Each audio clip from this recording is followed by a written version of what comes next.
Good morning. Good morning, everyone. And I will also say good afternoon to some of you that are on the East Coast like I am. It's 12:30, and I would like to welcome you to the first of this year's AFDO Inspector Bootcamp. This is the first session for 2025. My name is Angela Montalbano. I am currently the president of the Association of Food and Drug Officials, and I'm here to offer you this wonderful, warm welcome to AFDO's Inspector Bootcamp. We're very excited to have this opportunity to share this session with you today. So I will start with a little bit of housekeeping first before we get started. We do want you to engage with the presenters when prompted. And we would like you to recognize that there are over 700 attendees this morning for this session, which is phenomenal. I will say kudos to all of you that have prepared this boot camp and to all of you that have taken the time out to attend the boot camp. It is a tremendous opportunity for all of us to share in. But you should remember that this is a very safe environment for everyone to participate in and feel comfortable with sharing your questions and your thoughts, obviously in a very respectful way, but we do want you to have the opportunity to share your questions so you can have the answer when you leave today. And also, you should also recognize that there's a chat function in this Zoom platform. I'm sure most of you have participated on this platform before, but please realize that you can always use the chat function. Let's see, what else can I share with you? There's also a question and answer box. If you look at the bottom of your screen, you will see Q&A. So you always have the opportunity to add anything, any questions or any kind of information that you would like to in that as well. We do have two people that are assisting with any kind of technical difficulties or any questions that you may have.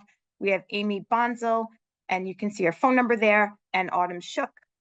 Her phone number is also there available for you. You should jot these two phone numbers and names down, please, just in case you have any kind of issues going throughout the process this morning or this afternoon.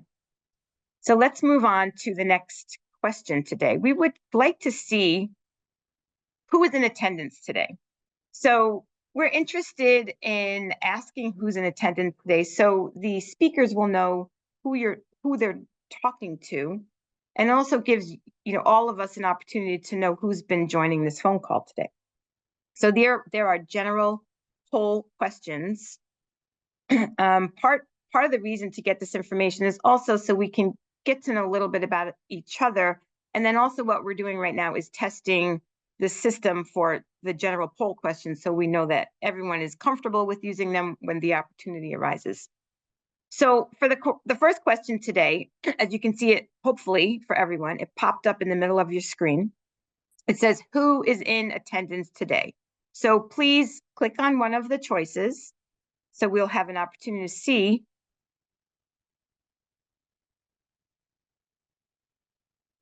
And I'm not sure if I will see the response here, and then there's a second one also, and it asks, how long have you been an inspector? From 0 to 6 months, 6 months to 1 year, or 1 to 2 years?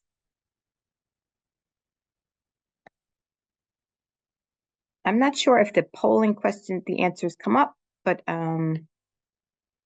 maybe they come up right through Amy.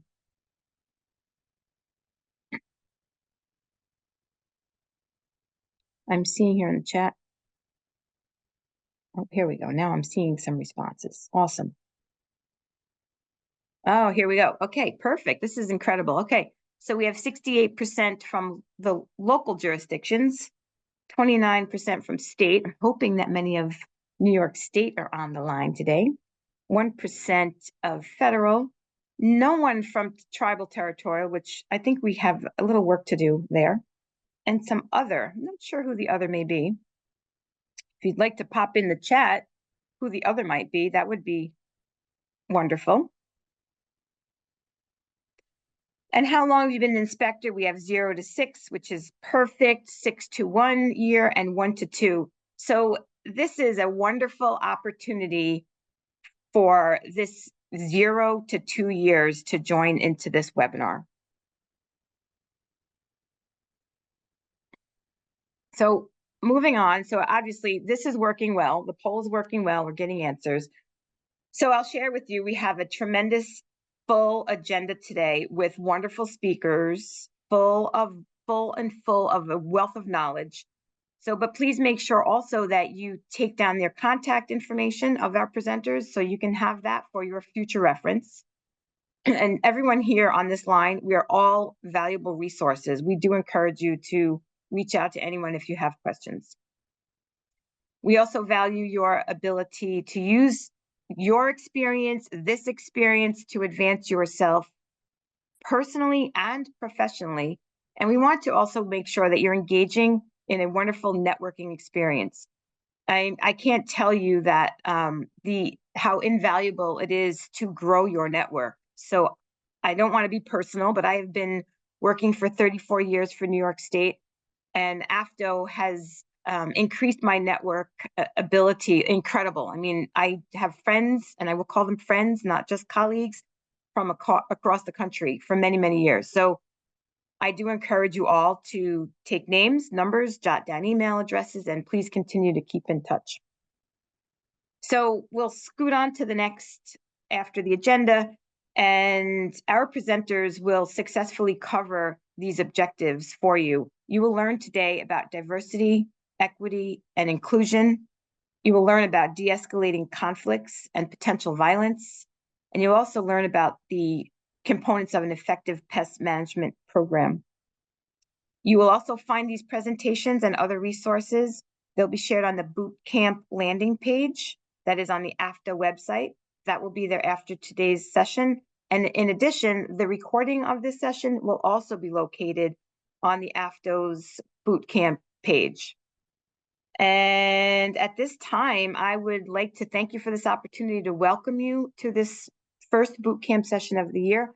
And I will introduce to you our first moderator for this session, Sally Flowers.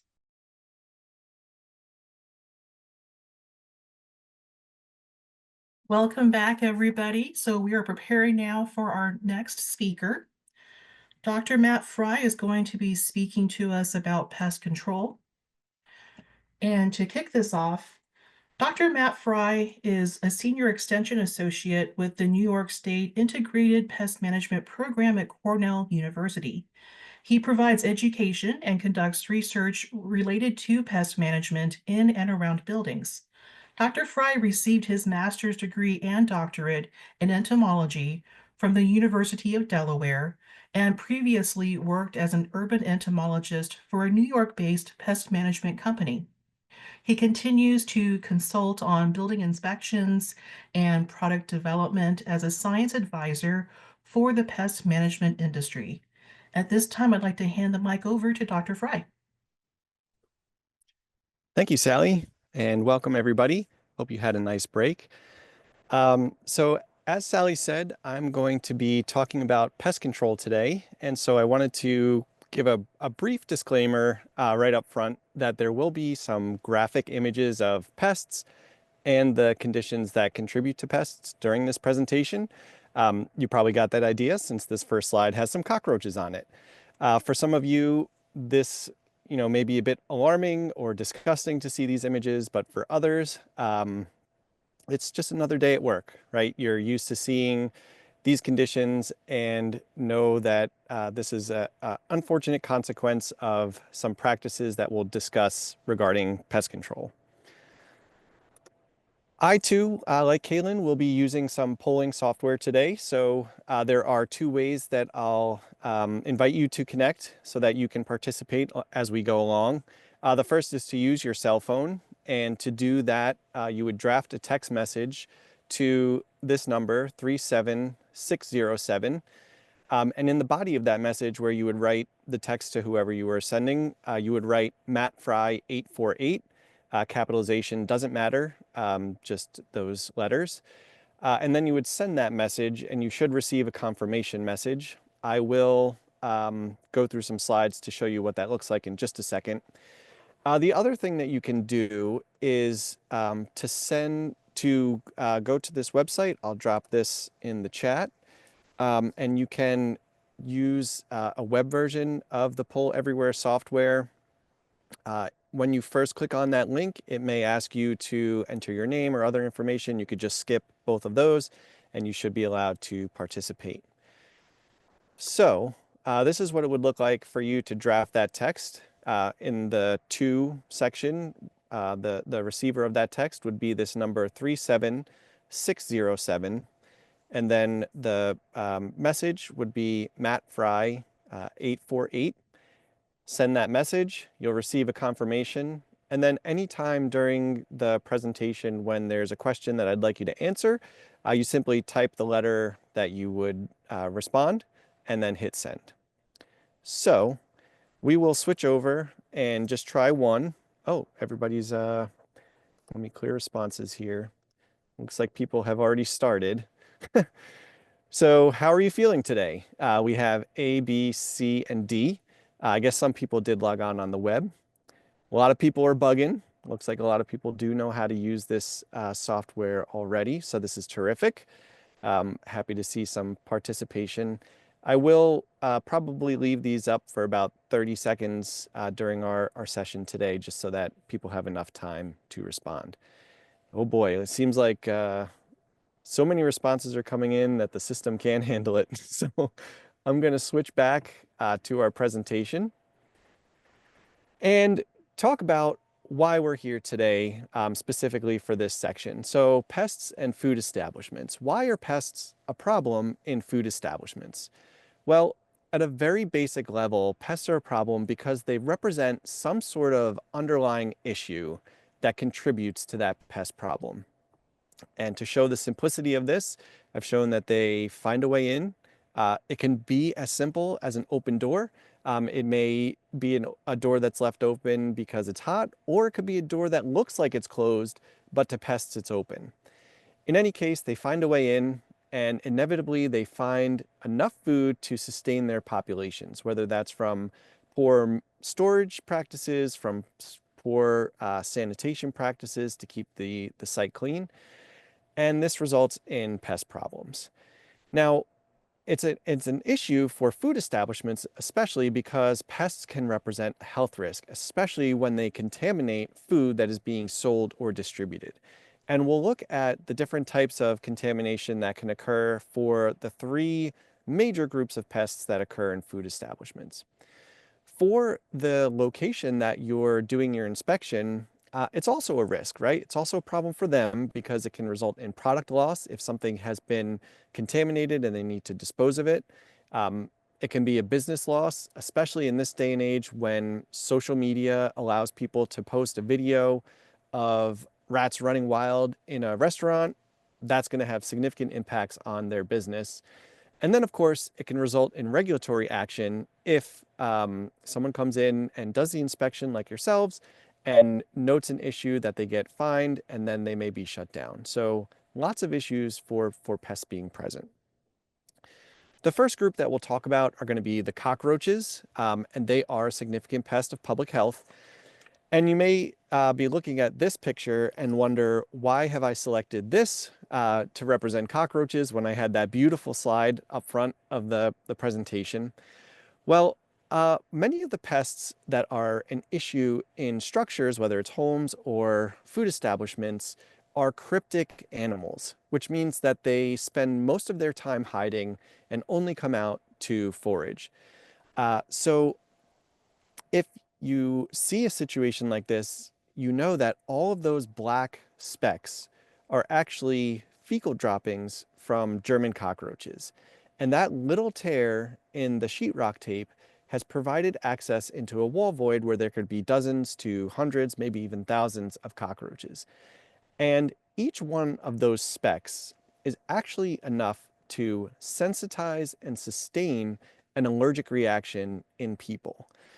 So it's estimated that about a quarter of the US population does react negatively to cockroach allergens, and just one fecal speck, whether it's at a restaurant or at work or at home, can sensitize a person to that, and then anytime they're exposed, they can sustain that reaction. So certainly a risk to public health. Now, in addition, cockroaches can carry about 50 different pathogens, including bacteria, parasitic worms, and other pathogens that can affect people and be mechanically vectored on their bodies. So imagine them feeding in garbage or other disgusting habitats and then walking across a plate where food is then served on. And that's how we see mechanical transmission of pathogens. The next group that we'll talk about are going to be the flies. And adult flies similarly can cause contamination through mechanical transmission of bacteria. They can pick up bacteria on their bodies. You can't see it that great in this picture, but bodies of flies that occur indoors often have a lot of hair all over them. And as they are foraging in areas with bacteria, it gets stuck on their bodies, and then they land on a site that could be a food preparation site and transfer those bacteria. They also use salivary secretions to dissolve food items and then suck those food items up. So as you can see here, this guy has a ball of saliva sticking out of his mouth parts. That will contain bacteria and other pathogens that can be deposited on food as they're feeding. Disgustingly, they defecate while they're feeding and resting. People can be allergic to their hairs and exoskeletons. And not really a concern in food establishments, but if a food service is located within a hospital, for example, or an elder care facility where people are confined to a wheelchair, the same flies that occur in food establishments can invade human tissue, which is known as myiasis. And then probably the one that is most visible and that gets the most recognition from people are rodent issues in food establishments. Rodents are known reservoirs of pathogens that affect people, including plague, typhus, hantavirus, allergens, as well as tick-borne diseases can be reservoired in rodents and transferred to people. And then a number of foodborne illnesses. One of the Snapple facts that I'd like to share with you today is that salmonella is viable in rodent droppings for 86 days. And this means that if a rodent infestation is occurring in a food establishment, they're in the drop ceiling, they defecate, they happen to have salmonella in their feces. 2 months go by, someone lifts a ceiling tile to do some work up there, and a dropping falls on a food prep surface. Well, now you have a risk of contamination from salmonella. So lots to be concerned about rodents, their urine, their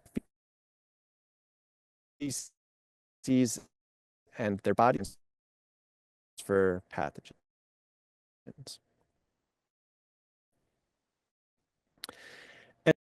And here, this is actually taken from a crawl space underneath public housing, but it could very well be the space beneath a restaurant. There was a broken sewer pipe, and this is water that's contaminated by human waste. Rodents, like dogs, they can drink water that's contaminated and be perfectly fine. Rodents can drink this liquid, they can walk through this liquid and not get sick, but then walk through an environment where food is being prepared and transfer those pathogens to people. So these are the situations that we hope to avoid. So what are some of the common pests that we see in food establishments? There are many more that I won't cover today, but for our purposes, we're going to look at just a few. And what I like to have you keep in mind is that if you get to know these pests, learn what they look like, and know a little bit about their biology, it will really help you figure out and solve pest problems for the sites that you're inspecting. Each pest has specific biological requirements and needs. And so if we understand what conditions are present to support a pest, we can help remediate those. Understanding where to look for those conditions is also what we'll be doing and talking about today. So the first cockroach is the biggest indoor infesting cockroach that we have in the United States. It's the American cockroach. Some people may refer to this as a water bug. Other people will refer to it as a palmetto bug. These are all the same species of American cockroach, Paraplaneta americanum. It's about 1.5 to 2 inches, which is a large insect. It's reddish brown. And if you look at this portion here right above the head, that's called the pronotum. You know it's the head because the antennae, the long antennae are sticking out there. That's going to be yellowish with brown spots. There are other cockroaches that are found indoors, and we'll look again at the pronotum. Their feces are 1/8 of an inch and have blunt ends and ridges. And this will become important later because there's a lot of situations where people confuse these droppings for droppings of other pests found indoors. Their egg cases are 5/16 of an inch, and they can have 7 to 8 eggs per side. So they're not a truly prolific pest where they're producing dozens of offspring each time, but they are capable of creating infestations in a short time window. Probably the most common indoor infesting cockroach is the German cockroach. They're about 1/2 an inch and tan. Again, looking at this pronotum, you could see that it is tan with 2 black stripes going the length of the body. As we saw early on, they make those feces that are black specks, and they are often affixed near a harborage. So electrical outlets provide warmth, wall voids provide protection. So we would expect to see fecal points there. And their egg cases, this is not in relation, not to scale with the insect itself, but they are a little bit longer, and they have 12 to 24 eggs per each side. So that's up to 48 offspring per egg case. And that is an insect that can really infest fast because of that high reproductive rate. Okay, so we're going to switch back to another poll. Hopefully, we didn't totally break the system today. Let me escape this. Present and reshare. We'll go to the next one. So, pest flies found inside a food facility could come from outside areas and enter through open windows and doors, introduced on incoming goods, an indoor breeding population, or all of the above. So you would select A, B, C, or D. We're getting a number of responses coming in. Again, I apologize for the glitchiness here.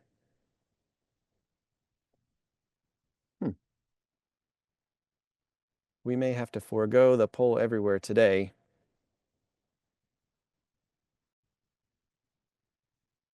Just wondering if someone could put in chat if you're seeing the same sort of glitchy response that I'm seeing. Okay, yes, at least one person. That's unfortunate. Well, I will say that the response here is D, and the overwhelming majority of you got that correct.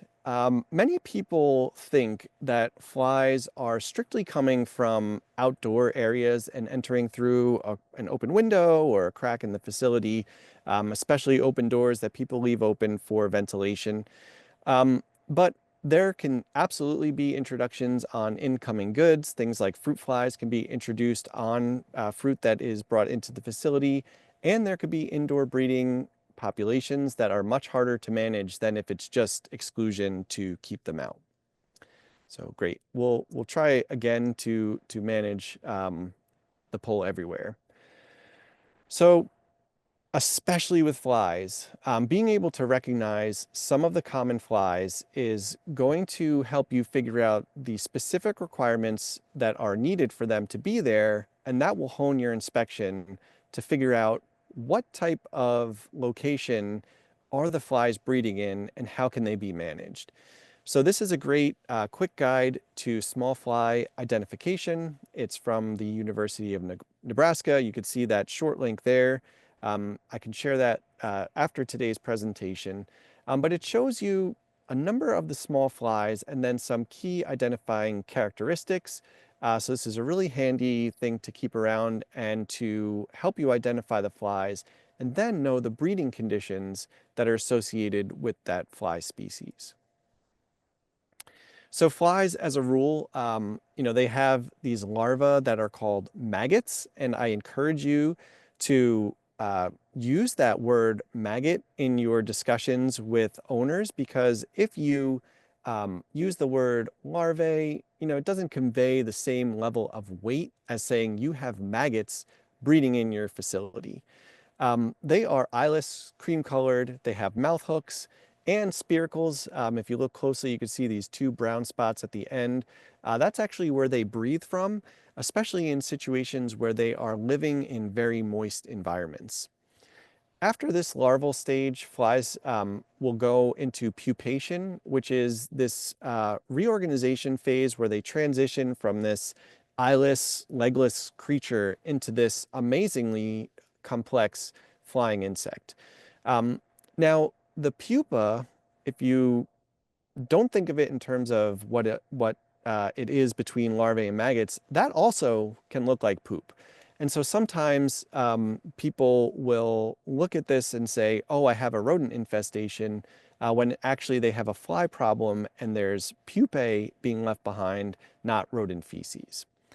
They are cylindrical and they have these circular lines that go across the body, and that reflects the segmentation that was present in this larval stage.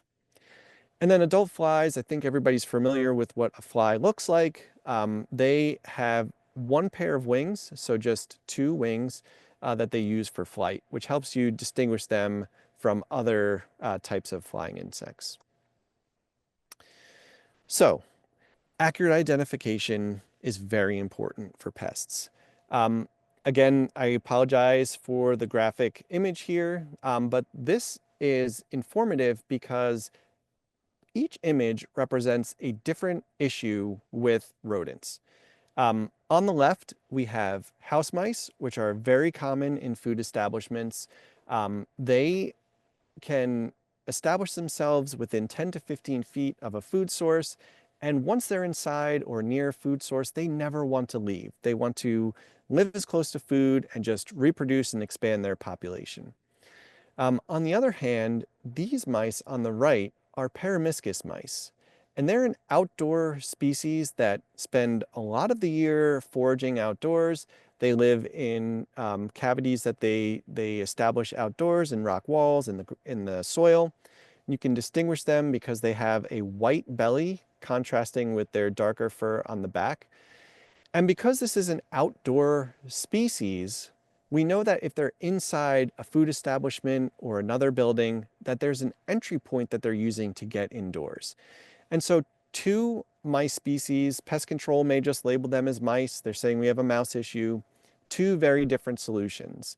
In one case, we really need to focus on exclusion to keep these guys out of the building.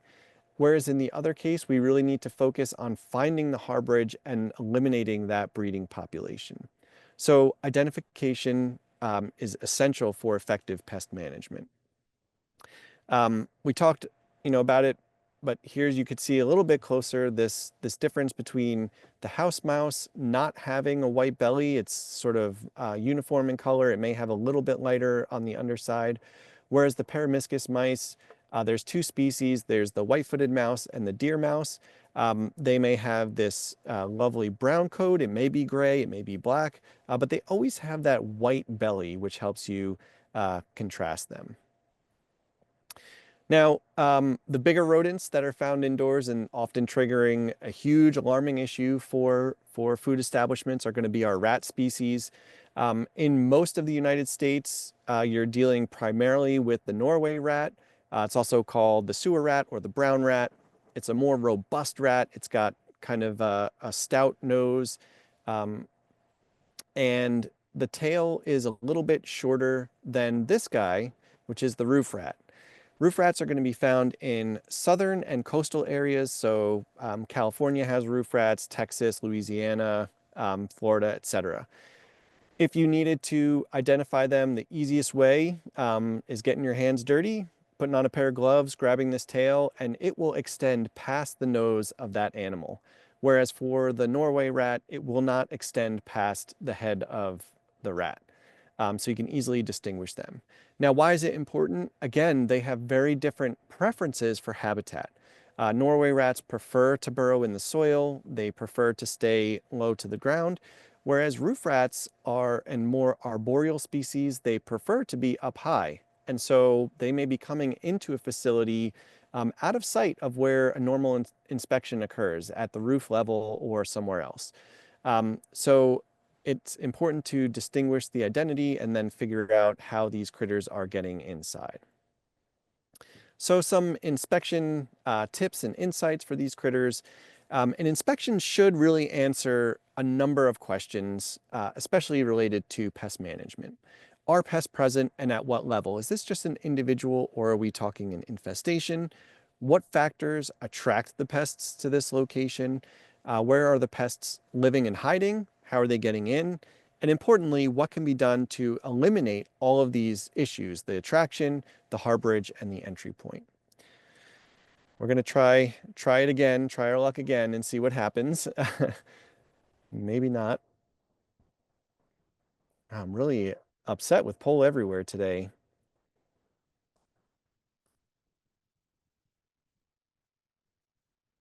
All right.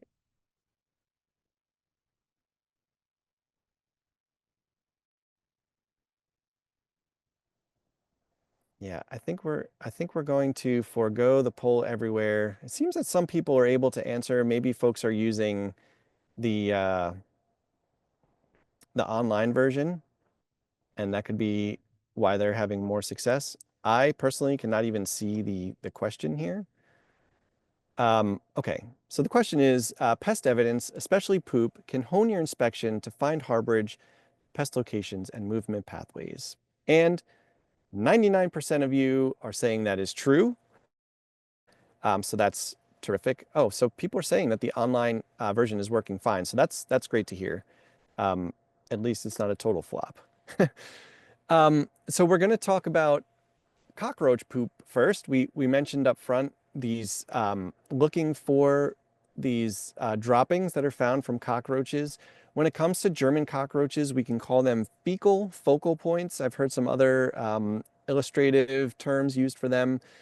That is a true indicator that there's a harborage located at that spot, because cockroaches and rodents use their droppings as behavioral or pheromone communication. Contained within those droppings are cues that are saying, hey, we've got a great hiding place here, or hey, there's a really good food source here. Come and check it out. So when we're doing our inspections, we want to train our eyes to see these fecal focal points. There's a lot of things in a food facility that can be confused for this. Crushed black pepper sometimes that gets spilled, people think is fecal focal points, but it's just pepper. So we're looking in cracks and crevices near food and warmth. For orientation, this is a cinder block wall. It's the point where two blocks come together. And then here you could see this conduit, and you could see all these droppings behind the conduit as well. So you find the fecal focal point, you found at least one harborage for those cockroaches. These harborages are important because cockroaches spend 75% of their lifetime in that harborage. They come out, they feed, and they go right back. Again, they're a cryptic species.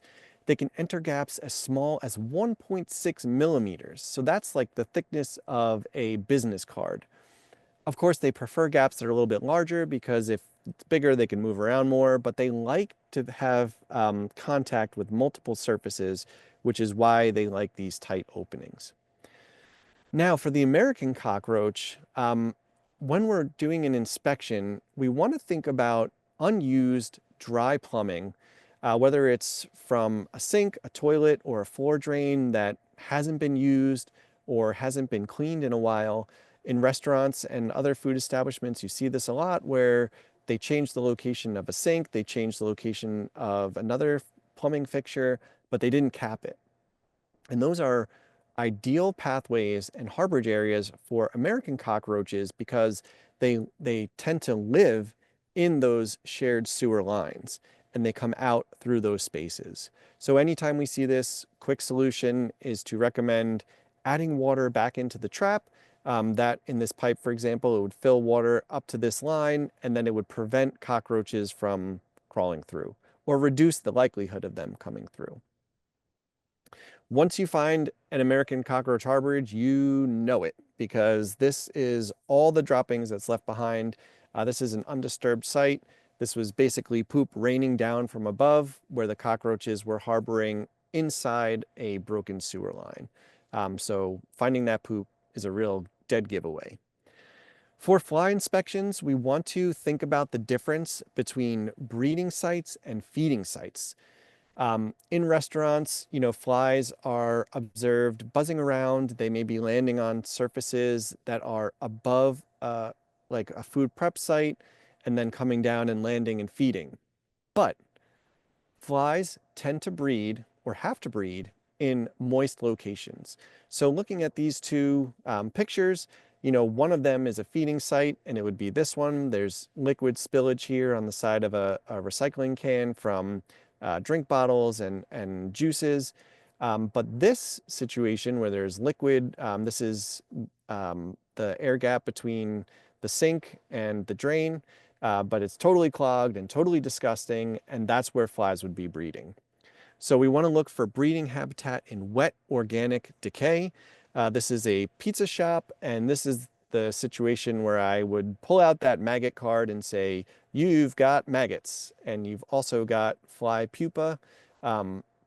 So this is a consistently moist environment. This didn't happen overnight. This is poor sanitation practices that contribute to pest problems. Sanitation issues are the #1 cause of indoor fly infestations, and the solution to them is not a pesticide application. It is removing the food source. So these under and behind equipment areas and back leg zones, this is in a storage container where avocado and tomato were kicked to the back. I did quarterly inspections at this site. First quarter, this is what it looked like. Several months later, still there, still breeding flies, no one addressing it. So sanitation issues directly contributing to those fly problems. One that we often overlook for fly breeding is when there's missing tile grout. So if you look at this picture, you may not see any insect activity, so I'll point it out for you. Each of those black structures is actually attached to the rest of a larval or a maggot.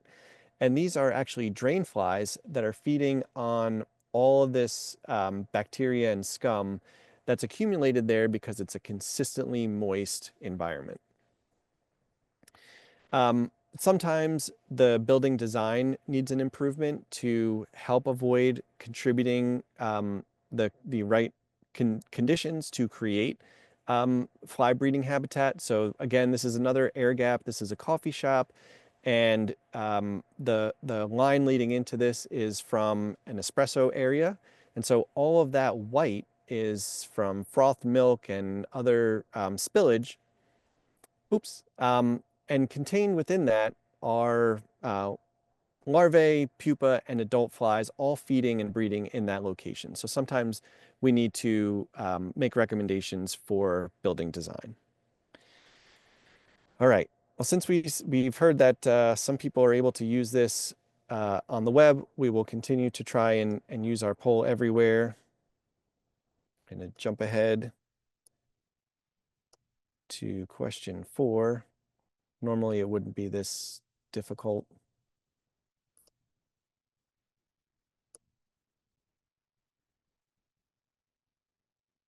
Yeah. I can't see anything here.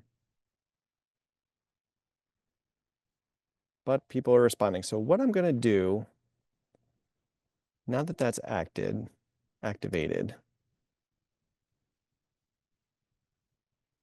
I'm going to close that. Go to my PowerPoint, close this. All right, so this should be the poll question that came up. When rodents walk over or through the same place frequently, they can leave an oily or greasy substance called, and without seeing the polls, I can't necessarily tell you how everyone responded, but knowing this audience and already kicking butt with my responses, I'm going to say that a lot of people got it correct. A lot of people are answering the correct way in the chat, and it is, in fact, sebum. Excellent. So, for rodent inspections, there are a lot of things that we are looking for. We're looking for droppings, we're looking for those sebum marks, we're looking for gnaw marks, footprints, runways, burrows, nest material, caches, and we're also thinking about the elements that are attractive to rodents. So shadows, warmth, water, and food. So imagine your typical grocery store. There are going to be common places that we need to think about investigating for rodent activity. In this location, just from this picture, we're thinking about under this cooler because there's warmth generated by the motors associated with that. In every grocery store that I've ever shopped in, there's been spilled liquids or other foods within that cooler. And then also underneath racking systems, because many times, something will spill on the floor, and instead of cleaning it up correctly, it just gets swept underneath that rack.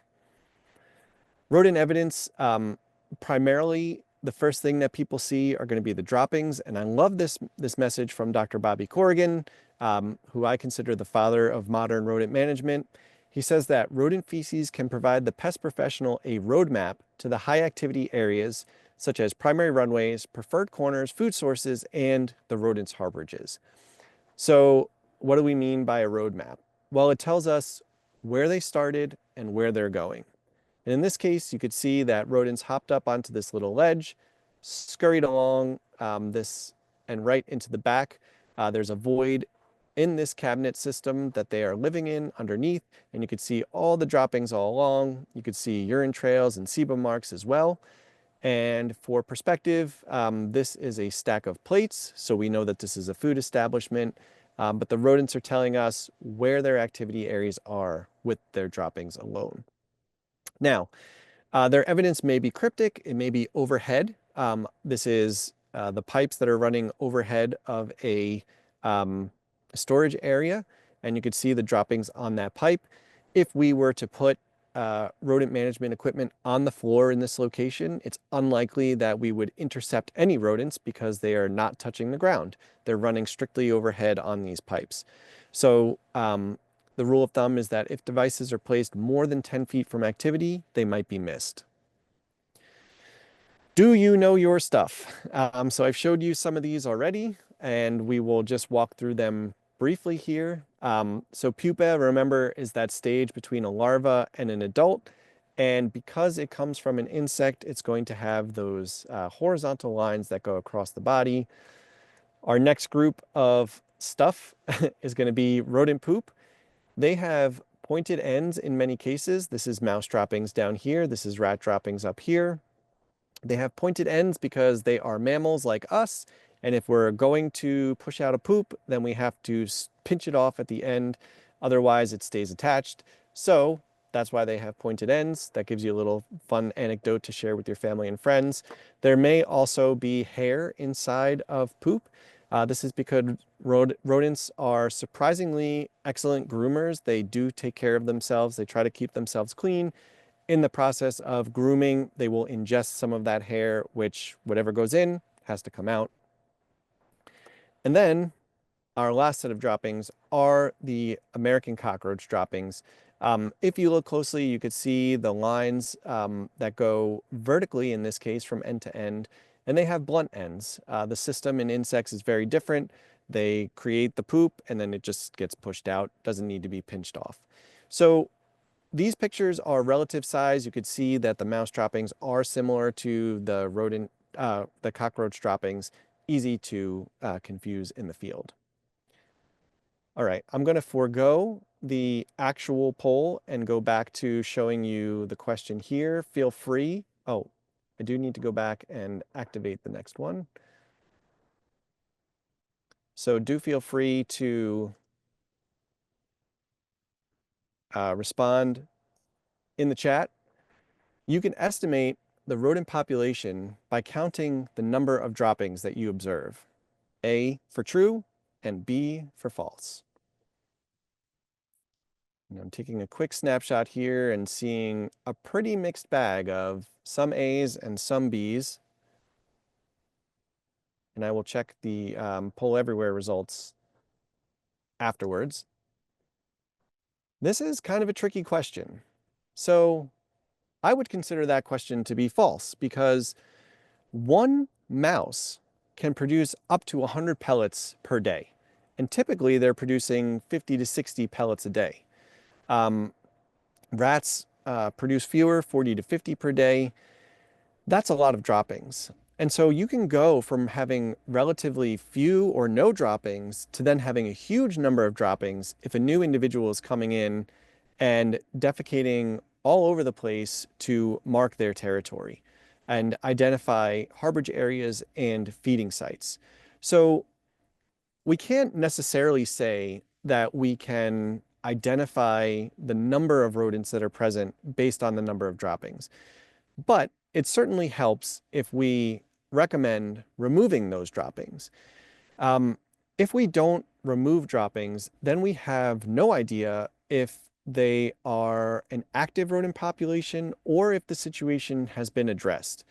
Um, I've seen situations where there's just this large accumulation of droppings that should be a violation.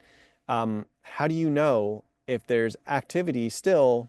You're not counting each individual dropping. So definitely recommend that each dropping be removed. There are guidelines from the CDC that should be followed to keep people safe during that process. And it also removes a potential pathogen source. You see here that I have a HEPA vacuum. That's part of the guidelines from the CDC. You probably didn't think you'd hear this much about poop in this presentation, but here we go. So are rodent droppings new or old? This is a question that we also get. So, I saw a lot of droppings. People think that they have a huge number of rodents. I saw really moist droppings. It must be fresh. Well, the environment really matters for determining if evidence left behind by rodents is new or old. This is another confusing one because these droppings are really dry, really hard, but they were deposited the night before in an outdoor sunny environment. So they dried up when the sun hit them and sort of baked them. These droppings were over a week old, but because they were in a very moist crawl space, they stayed looking fresh. So we can't rely on the texture of droppings to indicate whether they are new or old. Many of you got this correct. So rodent evidence, another form of rodent evidence is going to be sebum. This is often left where rodents are foraging regularly from their harborage site to their food site. It's the oily deposit that is left behind from their fur. Sometimes you see this very clear illustration of where they're moving. This is home, this hole in the floor, and then food sources around the corner here. The locations where you tend to see the thickest deposits of sebum are going to be edges, ledges, wedges, and openings. Anywhere that they have to really squeeze themselves and walk along the same path without diverging too far from there is where you're going to see the thickest deposits. Rodents will also leave behind footprints. For rats, it's a very distinct actual footprint. If you look at this image, you could see the individual toes. They are 3/4 of an inch to 1 inch and a quarter, depending on whether it's a front paw or hind paw. And then for mice, it's often more like a toe print, where you just see these sort of marks that don't necessarily look like a foot, but all these little pock marks. This is dust on top of a copper pipe in a drop ceiling, just to give you perspective. Rodents will also leave behind gnaw marks, and surprisingly, we can differentiate rats from mice by looking at the thickness of a pair of teeth. So if you break out your slide ruler, which you may carry with you, if a pair of teeth are 3.5 to 4 millimeters wide, that would be from rats. And if they are 1 to 2 millimeters wide, that would be from mice. And what I mean by a pair of teeth, you can kind of see it here, is that one score mark here is from the left tooth. There's a little ridge between the teeth, and then there's the second score mark from the other tooth. That's a pair of teeth, and that's what you're measuring. Now, another thing that we want to look for during our inspections to help figure out how we could prevent problems are the opening points. And they differ based on the species of rodent that is entering. For mice, we're talking about gaps that are 1/4 of an inch. And by a gap, I mean the opening at the bottom of a door or something else that they have to squeeze under. They can also go through openings, which require a little bit larger size because their skull is wider than it is tall. And then for rats, we have these different measurements: a half an inch to go under a door and 3/4 of an inch to go through a hole. And you'd be surprised when you start looking how many openings there are around facilities. I'm going to try and share a video next. I'm not sure if the sound is going to come through. I really hope it does.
All right, I apologize for the lack of sound there. I will share that video for you. It's made much better with the music behind it. The point of that video is to show you the small size that they can get through and how they do it by wiggling their bodies. All right. So I would like to share this inspection tool that I had a hand in developing. I don't make any profits on this, so there's no conflict of interest for me to share it with you. Slide rulers work great for measuring opening sizes and null marks, etc. But this tool is sort of an all-in-one kind of tool that will help you show to a restaurant whether a mouse or a rat can fit through an opening. If the mouse end, which is the small end, fits through, then a mouse can go through under a door, through an opening, or the larger size, if it's a rat, they can go through. But there's also a spot that you can measure for the tooth impressions.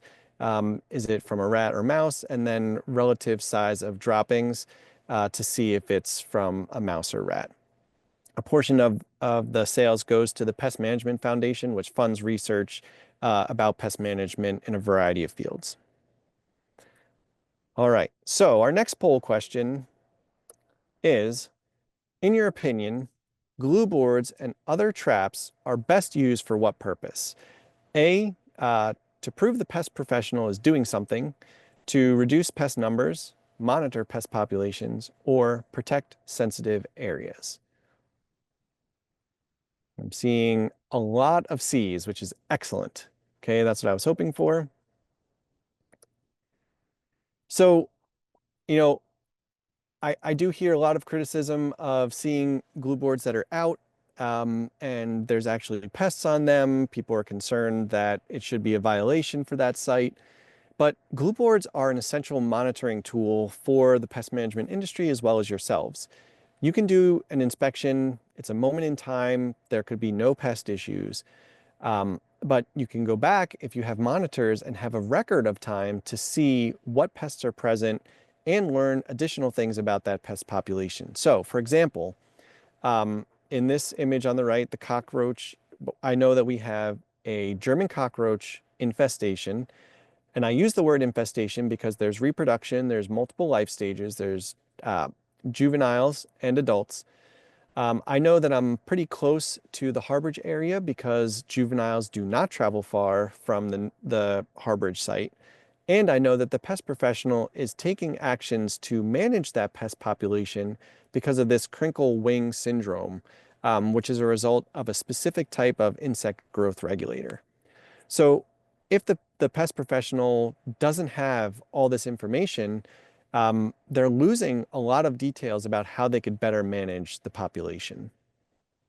Monitoring, especially at the beginning of a pest problem, if monitors are regularly spaced, it can help reveal the clumped distribution of pest populations.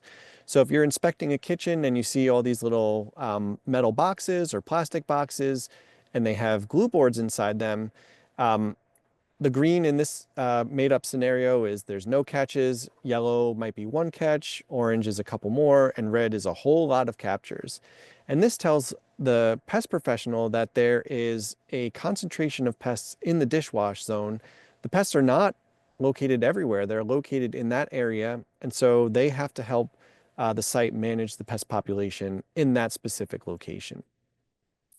It can reveal the relative proximity to harborage. As I said, finding juveniles stages indicates that you're close to the nest or harborage site. This is true for cockroaches and rodents. If you find pups, you are close to the nest site. If you find juvenile cockroaches, you're close to the harborage. In this case, we see all adult American cockroaches except for this one late instar nymph. So we are presumably pretty far from a harborage site. And not near the nest or harborage location. It can also tell us about the status. So an introduction is when one individual enters a new area. They may or may not establish and can be relatively easy to manage. So in the best situation, we have a great monitoring plan in place.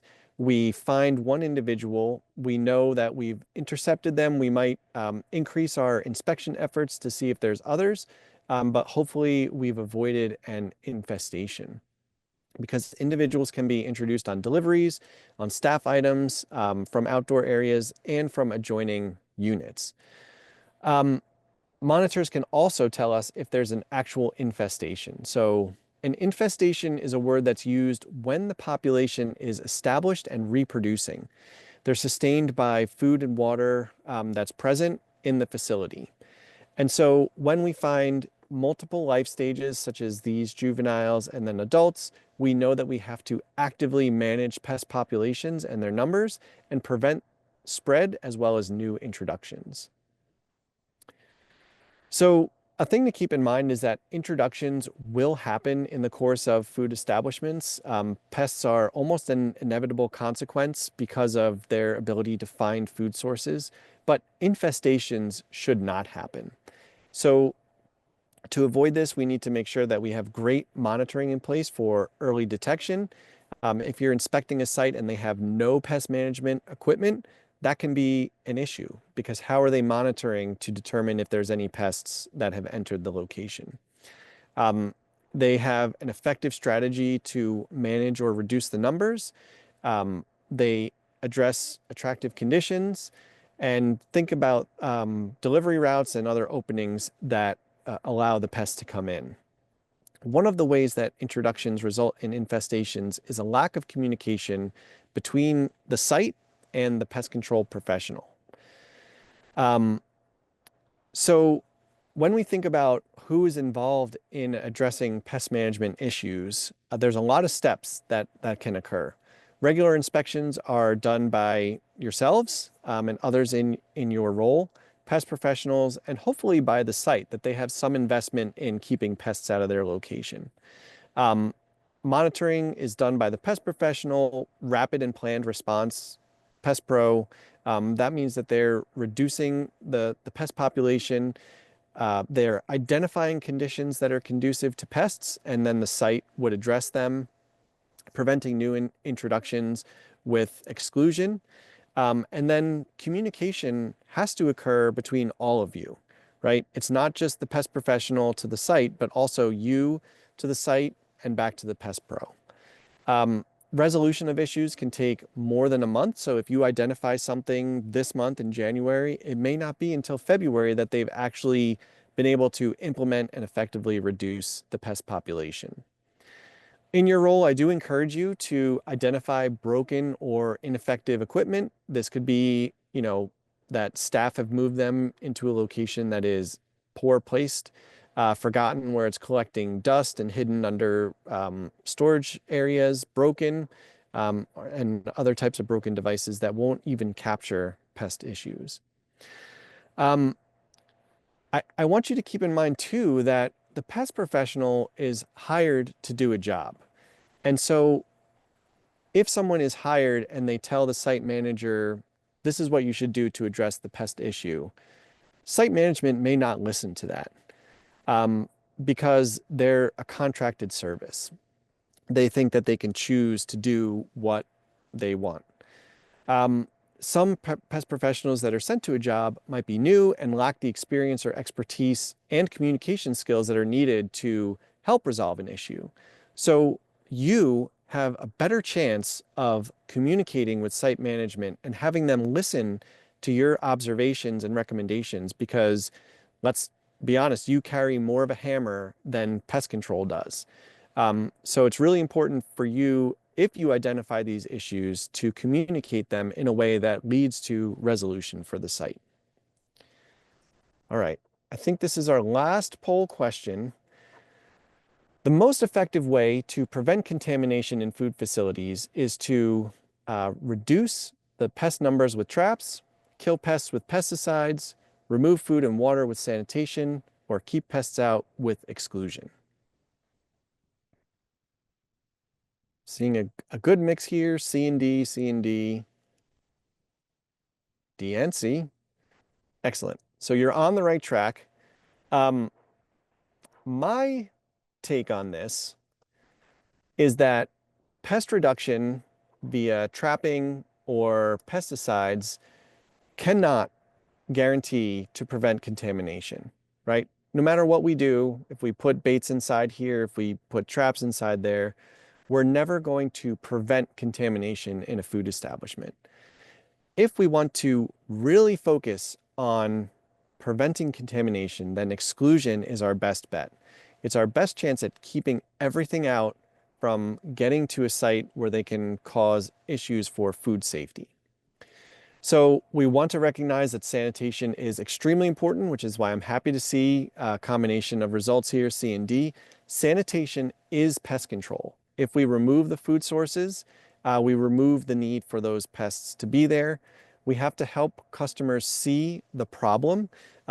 This is from a residential situation, but you can see that there's lots of food spillage here and cockroaches as well.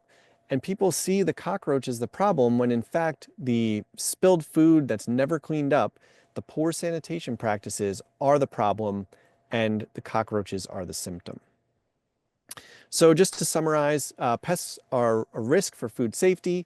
Detailed inspection and interpretation of evidence will help identify those risks. Exclusion is pest prevention. That should be first and foremost in our minds when we're seeing entry points, when we're seeing open doors, when we see gaps in the foundation and windows. And sanitation is pest control. And monitors are useful. We shouldn't necessarily ding someone if we see pests on monitors because that is communicating back to the pest professional about the situation there. The last thing I want to do is just mention briefly for those of you on the West Coast, the International IPM Symposium is occurring this March.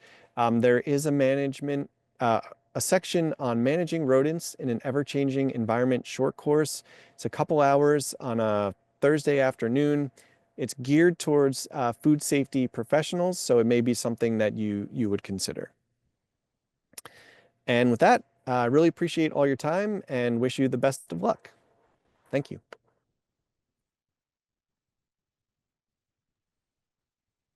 Dr. Fry, thank you so much for that wealth, that cache of information. I know that there are several questions that were in the question and answer tool. I do want to kick off with the housekeeping question first. We have about 4 or 5 minutes here. First off, would it be possible to get maybe a link to that video of the mice that were squeezing through the small openings? Okay. Absolutely, yes. Perfect. Then we'll segue to technical questions. I'll start with this one. It was asked by 2 different people. So can you briefly explain the difference between fruit flies and drain flies? Sure, yeah. So they are 2 different, I'll say, groups of species because there's actually a number of fruit fly species that occur indoors. Drain flies, as the name implies, really prefer to breed in drains. They feed on the fungus and bacteria that are found in drains that are constantly moist and have accumulated organic debris. They have a very hairy or moth-like appearance. So another name for them is going to be a moth fly. And so one of the easiest things to do for them is to use physical cleaning practices like a brush in a drain to remove that accumulated debris, and then using some kind of bioremediation to maintain that drain in a clear fashion. There's two species of fruit flies that are problems in food establishments, and that's the red-eyed fruit fly and the dark-eyed fruit fly. The red-eyed fruit fly is the one that we think of being associated with bananas. They can actually be introduced into sites, homes, and food establishments on bananas. Their eggs are laid in the rind or the peel, and then as that piece of fruit matures, it becomes suitable for them to feed as larvae and then emerge as adults. So with red-eyed fruit flies, removing that food source, whether it's old bananas, they may not be rotten, but old bananas, and getting them out of the facility is just the easiest way to get rid of the breeding site, and then the adults will eventually die. The more common fly that's found in food facilities is the dark-eyed fruit fly. And going back to the presentation, there was a slide where it looked like some sludge on the ground, and I noted the larvae and pupae. That's the dark-eyed fruit fly's preferred breeding habitat. They like more advanced stage decay food items. And so they'll be found in those wet, organic environments, and cleaning up that is the best way to get rid of them. Pest control will sometimes suggest doing a treatment to knock down the adults, but I don't think it's necessary. Removing the breeding source is the best way to get rid of fly issues. Thank you for that. And I think we have time for one quick question before we go to break. So briefly, do sebum and urine also contain pheromone markers? What are some recommendations or solutions or chemicals to treat that or clean that? Great question. So the droppings for rodents are really the way that they're communicating with other rodents. There's not a lot of pheromones associated with sebum or urine. The urine is an issue, especially for mice, because it contains mouse urinary proteins, which is an allergen. In rats, it can also contain pathogens. So certainly we want to take precautions to clean that up. And usually any type of sanitizing solution, whether it's a 10% bleach or other type of disinfectant, is sufficient to remove those pathogens when it's used according to the label. I will say that the COVID-19 pandemic taught us a lot about proper use of sanitizers and disinfectants, because people will often just give it a squirt and then clean it away. But following the label, it says that there's a holding time where that product needs to sit before it's cleared away, and that ensures that we've actually disinfected the area. Fantastic. Thank you again, Dr. Fry, for sharing your experiences and knowledge. My pleasure. At this time, we're going to take another 10-minute break. And during the break, we're going to have on the screen a slideshow of other opportunities that AFDO provides for training. So stay tuned. We'll meet back again at 2:45 Eastern.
There you are. Good afternoon.